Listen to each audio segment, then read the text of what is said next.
back by popular demand. That's right, popular demand. We have received a request for one more Snowman joke. And this request came in with the joke. So, let's see what we can see in the snowman world tonight.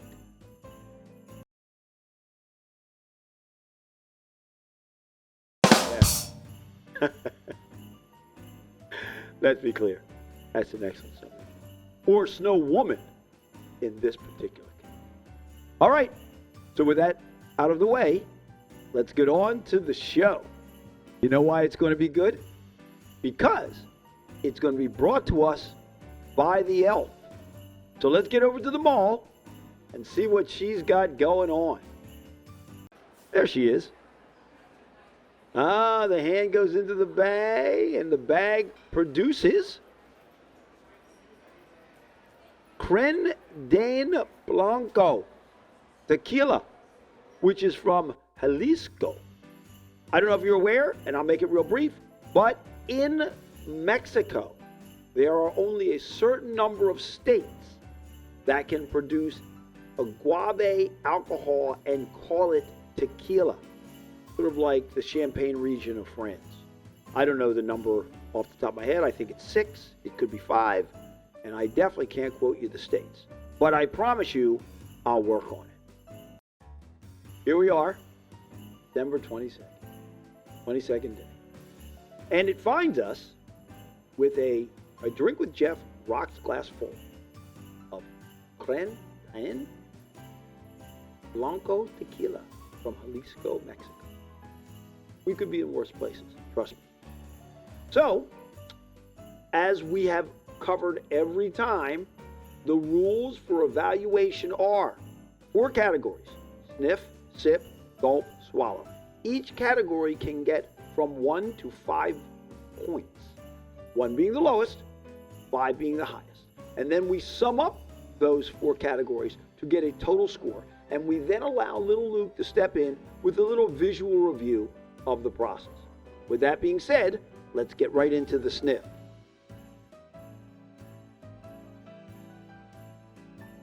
Full.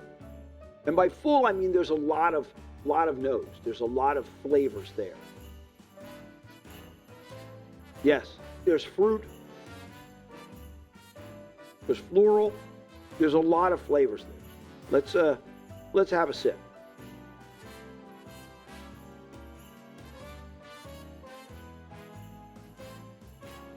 Thick on the tongue, meaning it's not watery when it hits your mouth. It sort of carries over the consistency of what you sniff. Very good. It's got a little bit of a snap, even on the sip. So I suspect the gulp will be kind of a kicker. But it does have a pleasant taste. So let's give it a gulp.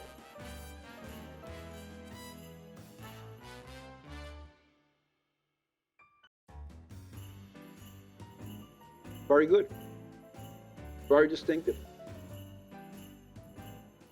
It's got again, remains consistently full.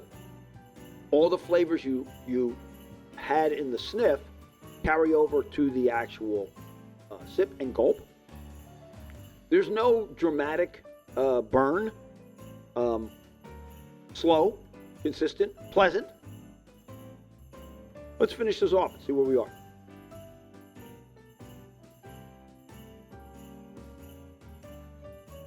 Has nice legs too.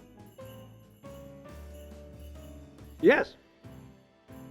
Nothing about this is in any way anything but positive. I would state it has a very distinctive flavor. So that might be a deciding point for some.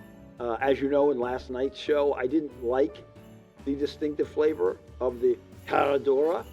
But this, I kind of do. It's not neutral. It's definitely got a flavor of its own. So this is something you'd have to decide for yourself.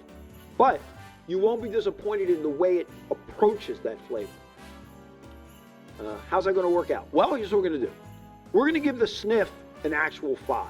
It's full, it's rich. It really invites you to go forward with that. The sip, the gulp, and the swallow are all solid 4s. So we're going to give this a 5, a 4, a 4, and a 4. That's a pretty good score for a pretty good tequila. Let's see how that works out on the Drinkometer.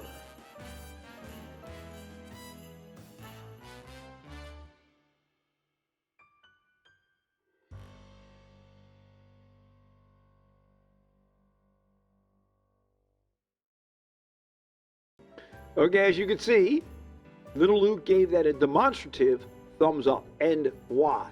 Because a 5, 4, 4, and 4, simple math, that's 17. So, in a new way of looking at it, that's a thumbs up +1. That puts it into a very good position within our advent of 2022. I've never had Crendain before. None of their products. In fact, I've never even heard of them before the elf pulled it out of the bag. But I have to state, I could see ordering this. Not just, oh, you don't have something, but ordering this as something to have. Not sure it's the ultimate primo tequila, but definitely a case of something if you saw in the bar and you hadn't had it, I would strongly recommend you give it a try. So that's our review. If you like what you see, we would like to see you tomorrow. Oh, and as Lil Luke would say, drink up.